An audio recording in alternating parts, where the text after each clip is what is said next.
Hello నమస్తే, welcome to Suman TV. ప్రస్తుతం మనతో యూసీఎస్ ఫౌండర్ ఉదయ్ గాడిపర్తి గారు ఉన్నారు. వీరితో ఈరోజు కొన్ని విషయాల్ని డిస్కస్ చేద్దాం.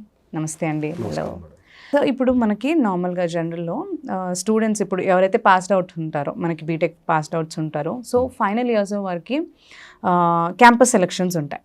సో ఆ టైంలో వాళ్ళకి జాబ్స్ అనేవి వస్తూ ఉంటాయి. సో వచ్చిన తర్వాత కూడా వాళ్ళ లెవెల్ ఆఫ్ జాబ్స్ అనేవి బీపీఓ లెవెల్ లేదంటే కాల్ సెంటర్ జాబ్స్ లాగా ఉంటాయి. అండ్ ప్యాకేజెస్ కూడా అంతగా ఉండవు అనమాట.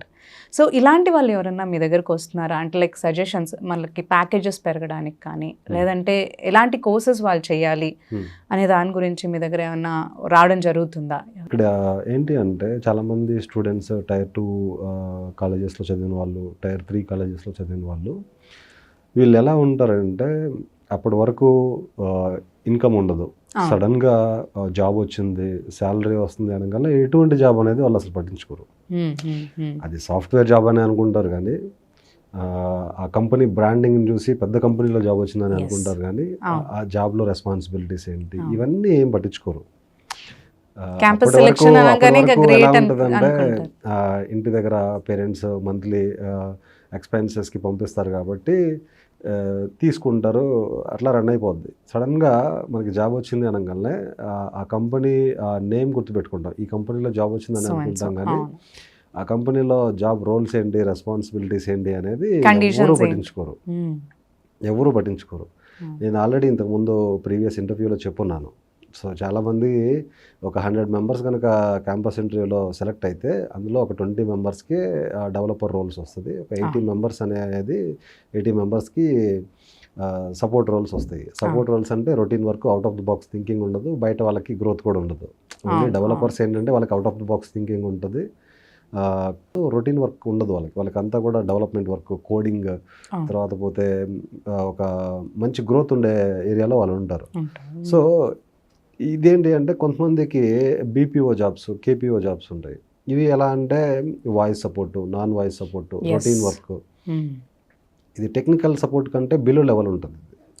సో టెక్నికల్ సపోర్ట్ కంటే బిలో లెవెల్ అంటే వీళ్ళకి 10 years వర్క్ చేసినా కూడా 30,000, 40,000 అంతకు మించి ఉండదు. సో ఒక 40 years ఏజ్ వచ్చిన పర్సన్కి 40,000 తోటి ఈ రోజుల్లో ఫ్యామిలీ రన్ చేయాలంటే అది డిఫికల్ట్ టాస్క్ అది. సో అటువంటి వాళ్ళు మన దగ్గరకు వస్తూ ఉంటారు. సార్ ఇట్లా నేను ఇలా ఒకే కంపెనీలో స్ట్రక్ అయిపోయినాను, ఇప్పుడు నేను సబ్జెక్ట్ నేర్చుకొని కెరియర్ స్విచ్ అవ్వచ్చా అని చెప్పేసి. డెఫినెట్గా ఐటీ అనేది టాలెంట్ని ఎంకరేజ్ చేస్తుంది. మీరు స్కిల్స్ బాగా నేర్చుకొని ఒక క్లయింట్కి కనుక మీరు వర్క్ని ప్రాపర్గా కనుక డెలివర్ చేస్తే డెఫినెట్గా మీకు ఛాన్సెస్ ఉన్నాయి. అంటే మీరు ఏదో నామమాత్రంగా ఆషామాషిగా నేర్చుకొని బీపీఓ వర్క్ లాగా, కేపీఓ వర్క్ లాగా ఇక్కడ చేస్తా అంటే కుదరదు. సో మీరైతే సబ్జెక్ట్ బాగా నేర్చుకోవాలి, డెఫినెట్గా మీకైతే ఆపర్చునిటీస్ ఉన్నాయి. సో ఇట్లా మన దగ్గర చాలామంది సేల్స్లో పనిచేస్తా, బీపీఓగా పనిచేస్తా, కేపీఓగా పనిచేస్తా. సో వాళ్ళ కంపెనీస్ పెద్ద పెద్ద కంపెనీసే, రోల్సే. అండ్ స్టేట్స్ కూడా పెద్ద బెంగళూరు, చెన్నై ఇలాంటి ప్లేసెస్ లోనే వర్క్ చేస్తూ ఉంటారు. సో అన్ని బ్రాండింగ్ అంతా బాగానే ఉంటుంది, కానీ శాలరీ ఉంటుంది, వర్క్ కూడా గ్రోత్ ఉండదు. అండ్ అదే మీరు అన్నట్టు ఇయర్స్ గడుస్తున్నా కొద్ది వాళ్ళ ప్యాకేజెస్ కూడా అసలు పెరగవు, అక్కడే చాలా లేట్గా రియలైజ్ అవుతారు. రియలైజ్ అయినప్పుడు ఏంటంటే కొంతమంది మన దగ్గరికి వస్తుంటారు రెగ్యులర్గా గైడెన్స్ కోసం, ఇట్లా ఉన్నాను సార్ నేను ఎలిజిబులా కాదా అని చెప్పేసి. సో డెఫినెట్గా చాలామంది ఇప్పుడు వాళ్ళు ఏంటంటే they are all graduation complete చేసి డిఫరెంట్ సెక్టార్స్లో ఉండి సిచ్యువేషన్ బాగాలేదు, ఇంకా జాబ్ చేయాల్సిన పరిస్థితి వచ్చినప్పుడు ఏంటంటే జాబ్ చేయడానికి ఇంట్రెస్ట్ చూపిస్తారు. సో వాళ్ళకి ఏంటంటే సబ్జెక్ట్ బాగా నేర్చుకుంటే కొన్ని కంపెనీస్ డెఫినెట్గా వాళ్ళు ఏంటంటే ఒక కాంట్రాక్ట్ హైర్ చేసుకుంటారు, ఒక కాంట్రాక్టర్గా హైర్ చేసుకుంటారు. They look at their skills and they will hire as a permanent employee. ఆ విధంగా ఆపర్చునిటీస్ ఉన్నాయి. అలా అని చెప్పేసి లేటరల్గా వస్తా అంటే ఆపర్చునిటీస్ లేకుండా ఏం లేవు. అంటే చాలామంది ఇండియన్స్లో ఎలా ఉంటుంది అంటే ఓన్లీ ఫ్రెషర్గా జాయిన్ అయితేనే ఐటీలో కెరియర్ ఉంటుంది, లేటరల్గా ఐటీలో కెరియర్ ఉండదు అనేది చాలామంది మిస్కన్సెప్షన్ ఇది. సపోజ్ నేను ఒక 3 years మెకానికల్ ఫీల్డ్లో వర్క్ చేశాను, దాని తర్వాత ఐటీలోకి నాకు ఎలిజిబిలిటీ లేదు అనేది ఒక మిస్కన్సెప్షన్ అనేది ఇండియన్స్లో ఉంది. బట్ డెఫినెట్లీ ఏంటంటే తెలియని విషయం ఏంటంటే IT always welcomes the talent. So మీరు ఇంకొక విషయం ఏంటి అంటే చాలామంది వాళ్ళకి మంచి స్కిల్స్ ఉంటాయి, బట్ ఆ స్కిల్స్ని ఏంటి అంటే వాళ్ళు రైట్ వేలో యూస్ చేసుకోరు.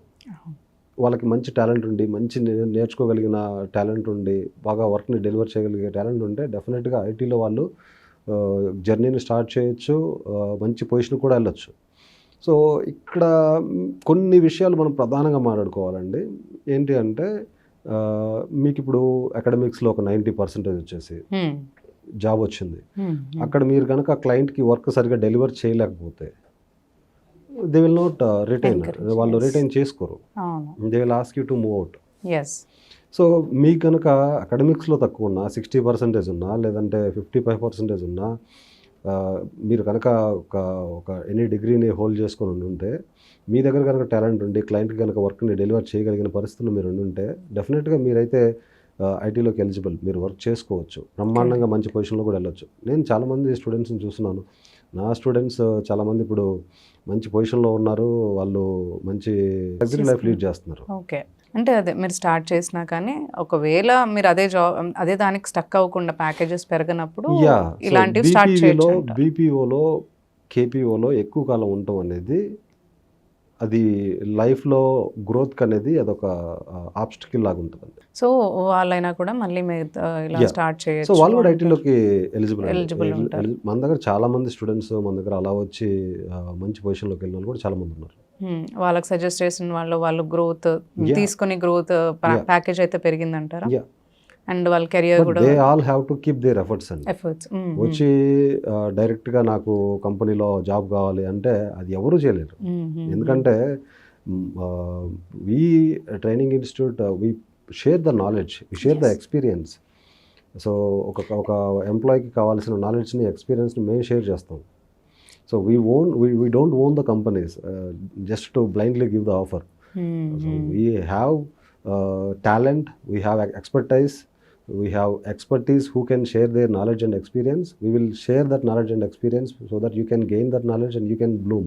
అది తీసుకొని వాళ్ళు స్వతహా వాళ్ళ ఎఫర్ట్స్ పెట్టి వాళ్ళు వర్క్అవుట్ చేస్తే దానిపైన ఉంటే డెఫినెట్గా వాళ్ళకి కూడా మంచి గ్రోత్ ఉంటుంది. దే కెన్ గో హెడ్ అంటారు విత్ దిస్. ఓకే అండి, థ్యాంక్ యూ సో మచ్.